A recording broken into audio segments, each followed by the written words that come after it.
The notification popped up in the corner of my screen at 9:02 a.m. It wasn't a calendar reminder or an instant message. It was a news alert, a single sterile line of text from a tech industry publication I follow. The subject line was concise, brutal, and to me perfectly expected. It read, "Momentum Solutions ceases operations files for insolvency." I didn't flinch. My hand resting on the mouse remained perfectly still. My breathing didn't hitch. I took a slow, deliberate sip of the black coffee cooling beside my keyboard. The warmth spread through my chest, a stark contrast to the cold, quiet satisfaction settling in my mind. For most people, reading about the catastrophic failure of a company founded by their own brother would be a moment of shock, of pity, maybe even of shared grief. For me, it was punctuation. The final definitive period at the end of a sentence I had written in my head months ago. I clicked the link. The press release loaded onto my primary monitor a wall of corporate speak designed to soften a fatal blow. It was a masterpiece of sterile language.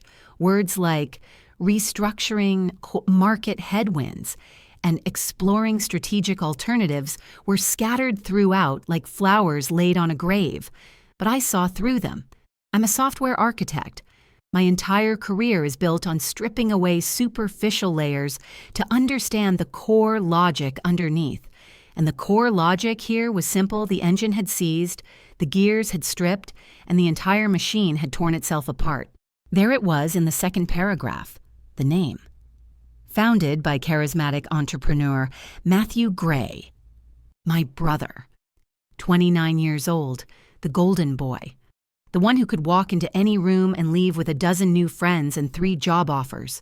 While I spent my childhood learning programming languages, Matthew was learning the language of people. He could sell ice to a polar bear and then sell the bear a warranty on it. He had the smile, the handshake, the unwavering confidence that made people want to believe in him. And they did. Venture capitalists, journalists, early employees, they all bought into the vision of Matthew Gray, the tech prodigy. I scrolled down my eyes, scanning the text, but not really needing to. I already knew the story. I had watched it unfold from a distance like an astronomer observing a distant star collapsing into a black hole. The light from its spectacular explosion was just now reaching me long after the event itself was over. The company Momentum Solutions was his magnum opus. It was supposed to be the next big thing in social networking and app that promised to connect people in a revolutionary new way. For 30 glorious days it had been. The launch was a media darling's dream. Tech blogs wrote glowing reviews. User adoption skyrocketed, exceeding all projections. For 1 month, my brother Matthew was the king of a small but rapidly growing digital empire. And now here was the official obituary. The empire was bankrupt. The servers were being wiped. The dream was dead. A normal person might feel something. A pang of sympathy for a sibling's public humiliation. A flicker of sadness. But I felt nothing of the sort. My heart rate displayed on my fitness watch was a steady 62 beats per minute. My focus was absolute. This wasn't a tragedy. It was a conclusion. The final, inevitable result of a mathematical equation. It was cause and effect, pure and simple. My relationship with Matthew hadn't just been severed. It had been cauterized. There was no longer a connection there to feel pain through. There was only scar tissue, thick and numb. We were 2 separate entities now operating on different logical paths. His path was one of ambition at any cost of perception over substance. My path was one of structure, of truth in the code of building things that were sound from the foundation up. I looked around my home office. It's a space I've curated to reflect my mind. Minimalist, organized. Every item has a purpose. 2 large monitors sit on a clean, dark wood desk.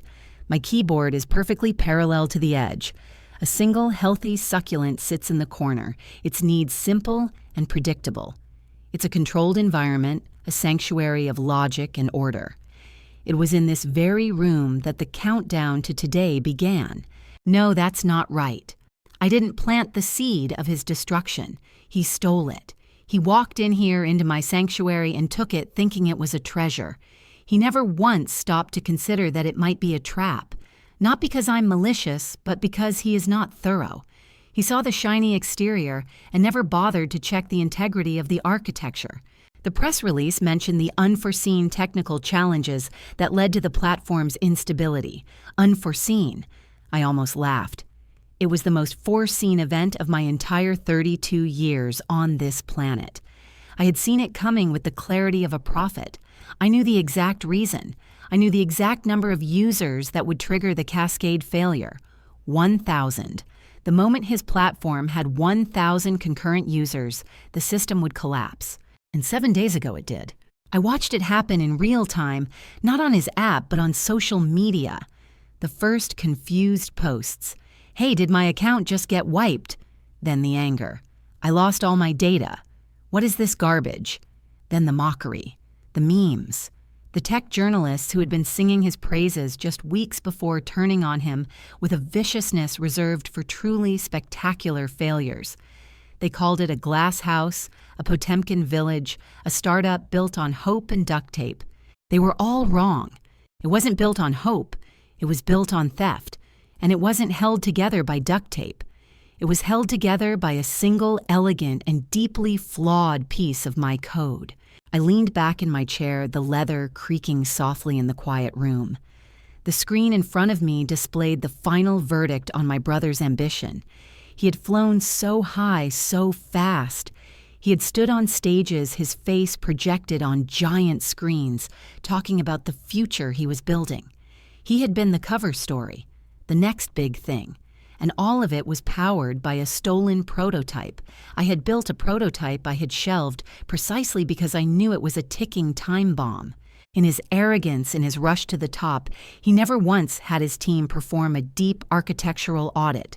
He just put a new coat of paint on it, slapped his brand on the hood, and hit the accelerator. He was so blinded by the finish line, he never realized he was driving a car with no brakes, heading directly for a cliff. I did not push him. I did not sabotage him. I did not whisper a word of warning to his investors or his employees. I did absolutely nothing. I simply stood back and allowed his own character flaws, his greed, his arrogance, his technical ignorance to run their natural course. I let the laws of code do the work for me. And now it was done. Momentum Solutions was history.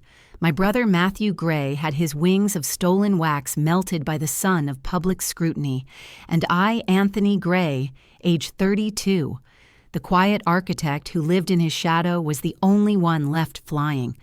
I closed the browser tab. The press release vanished, but the silence in the room felt different now. It was clean. It was clear. It was the silence of a problem finally solved. The silence of a solved problem. That's exactly what it was. For a full year, my life had been filled with a low-frequency noise, a constant humming anxiety I could never quite place. It was the background radiation of my brother's success. Every news article, every celebratory post, every time a friend mentioned his company, it was like a spike in the signal, a jarring burst of static in my otherwise orderly world. But now it was gone. The signal was flat.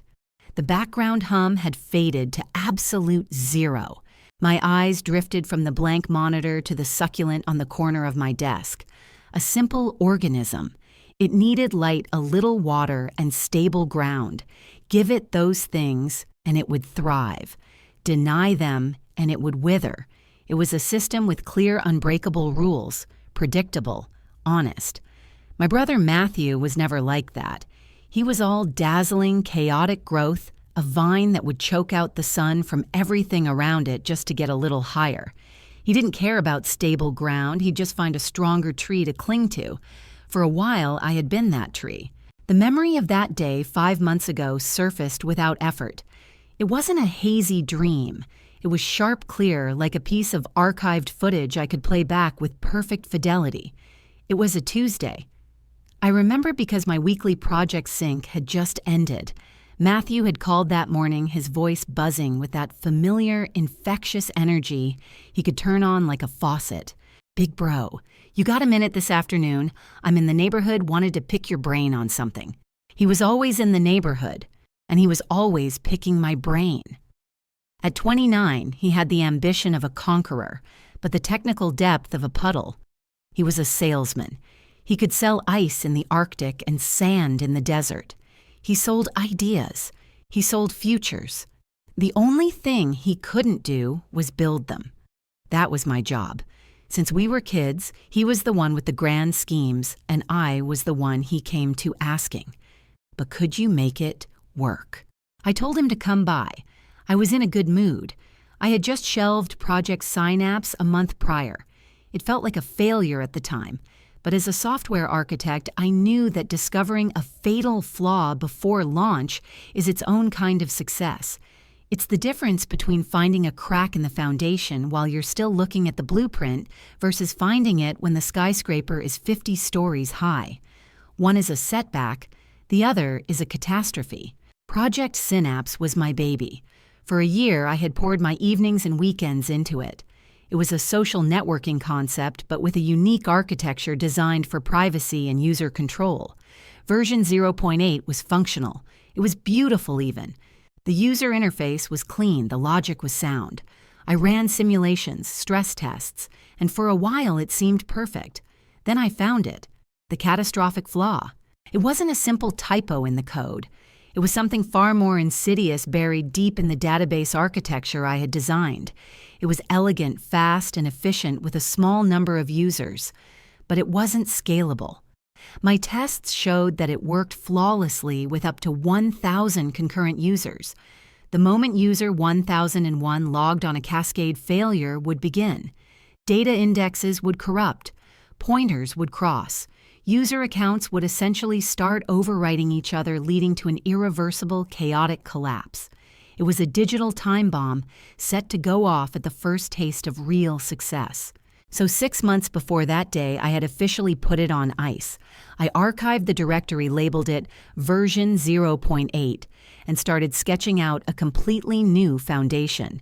It was a painful decision, like admitting my beautiful blueprint was drawn on faulty paper, but it was the right decision, the only decision.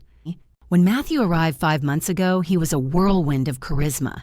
He breezed into my office smelling of expensive cologne and ambition, a stark contrast to my quiet world of code and coffee. He clapped me on the shoulder, his smile as wide and bright as a marketing billboard. "Ant, my man. Place is looking clean." As always. He scanned my dual monitors, my neat stacks of reference books, the whiteboard covered in architectural diagrams.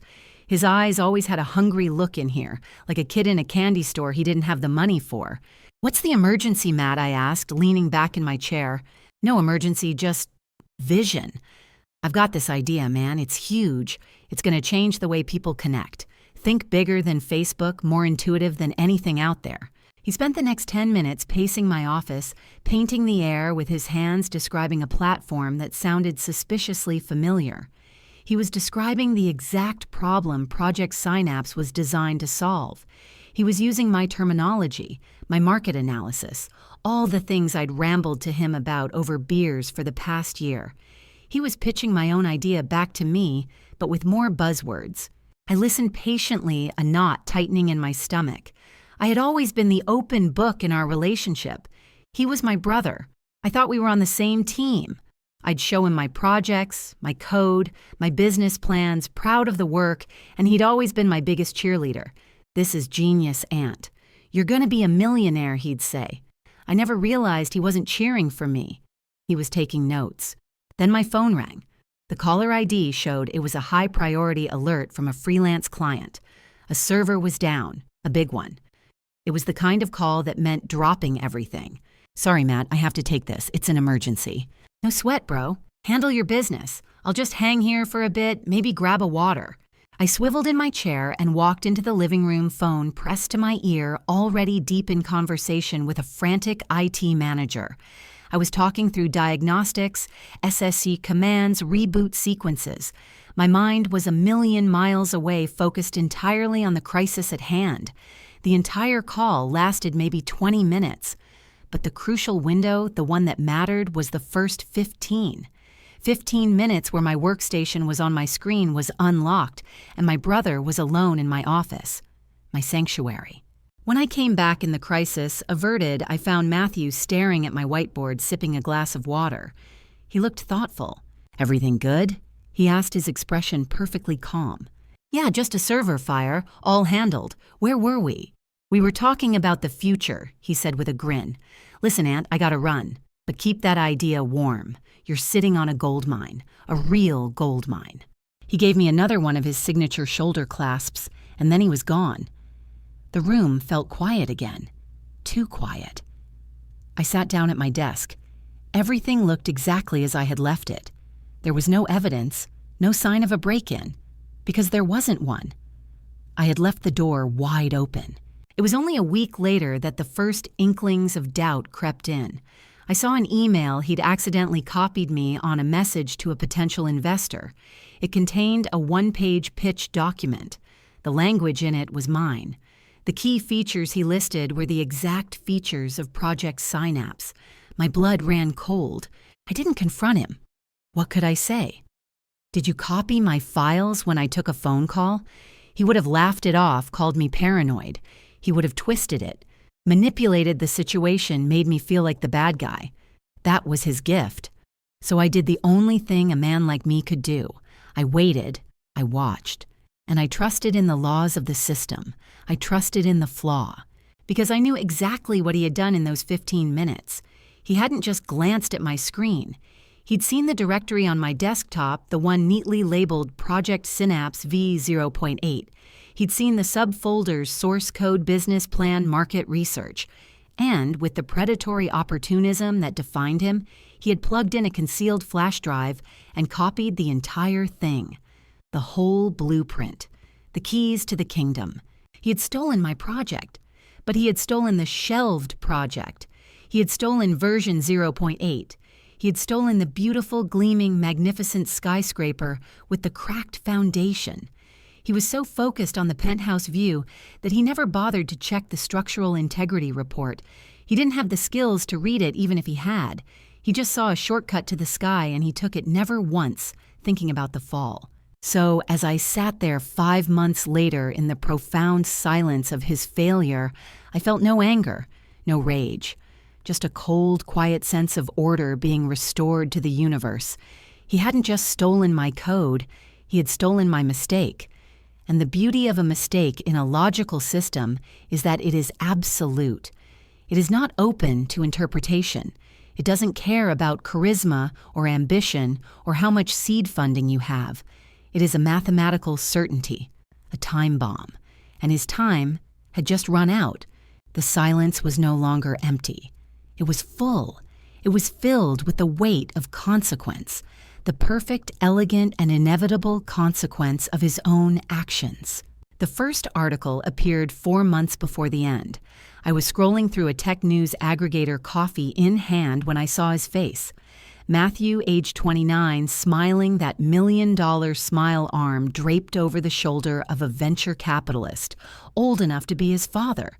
The headline read, "Visionary founder Matthew Gray pitches momentum, the future of social connection." I read the article. It was filled with buzzwords he'd learned from my business plan: synergy, scalability, engagement. He spoke of his late nights coding, his epiphany in the early hours of the morning. My epiphany, my code. I felt a strange sense of detachment, like watching a movie where I knew the ending. He was building his gleaming tower higher and higher, completely unaware that he was using my flawed blueprints, my cracked foundation. A month later, the funding came through. It was a substantial seed, round enough to make headlines again. Momentum Solutions Incorporated, the article said, a new force in social tech. I saw the pictures of their new office space, the team of bright-eyed young developers they'd hired. I wondered if any of them had looked at the source code. I wondered if they had the expertise to see what I had seen, but I knew the answer. Matthew would have hired for speed, not for depth. He would have pushed them to build flashy user-facing features, to polish the chrome, to get it to market yesterday. He was a salesman, not an architect. He didn't care about the plumbing as long as the faucets were shiny. I did nothing. I said nothing. I just kept my own counsel, worked on my own projects, and waited. Then came the launch, 30 days before the collapse. It was by all accounts a spectacular success. The media loved him. The users flocked to it. They praised the intuitive interface, the seamless experience. And for a little while, it was seamless. Because the Flaw was quiet. It was patient. It was designed to work perfectly under a light load. My brother was hailed as a genius, a prodigy who had come out of nowhere and built something beautiful. Every glowing review, every celebratory tweet was another floor added to his skyscraper. I watched the user count tick up. 500, 700, 900. I could almost hear the groaning of the steel beams in the foundation. I could feel the hairline fractures beginning to spread. He was flying soaring on stolen wings, and he never once thought to look down. The end began 7 days before the final collapse. I was at my desk when my phone started buzzing with alerts from the tech news feeds I follow. The user base for Momentum had officially crossed the 1,000 concurrent user threshold, the magic number, the tripwire. I opened a social media site on one monitor and a network traffic analyzer on another. For a moment, there was nothing. And then it began. A single tweet. Hey, is anyone else's Momentum app crashing? Then another. I think I just lost all my messages. Then 10. Then 100. It was an avalanche. Within an hour, Momentum down was a trending topic. The official Momentum support account was posting panicked updates about unforeseen technical difficulties. Users were reporting that their accounts were gone, that they were being logged into other people's profiles, that their private data was being scrambled. It was catastrophic data corruption, exactly as I had predicted. The beautiful, seamless application had become a digital haunted house overnight. The tech blogs that had praised Matthew as a visionary a week ago were now running live blogs of the implosion, calling it one of the most spectacular startup failures in recent memory. They blamed a lack of due diligence, a rushed launch, a fundamental architectural failure. They were right on all counts. They just didn't know the full story. I watched it all unfold, not with joy, but with a grim, quiet finality. The system was correcting itself. The mathematical certainty I had built into it, the mistake I had found and shelved, was executing its one and only function perfectly. The official press release came 6 days later. Momentum Solutions to cease all operations. Insolvency, bankruptcy. The dream was dead. The skyscraper had crumbled into dust. That evening there was a frantic banging on my door. I knew who it was before I even opened it. Matthew stood there looking like a ghost. His face was pale. His eyes were wild with a mixture of terror and rage. He wasn't the charismatic founder from the magazine articles anymore. He was just my little brother, lost and broken. He pushed past me into my apartment. "You," he hissed, his voice cracking, "you did this. You have to have. You planted a bug, a virus. You sabotaged me." I closed the door calmly and turned to face him. I didn't raise my voice. I didn't need to. "I did nothing, Matthew." "Liar," he screamed, jabbing a finger at me. "My company, my life's work is gone. It all fell apart overnight. That's not a coincidence. You were jealous. You couldn't stand to see me succeed with your idea." "It wasn't your idea," I said, my voice as steady as a rock. "And it wasn't my success. It was my shelved prototype. It was version 0.8.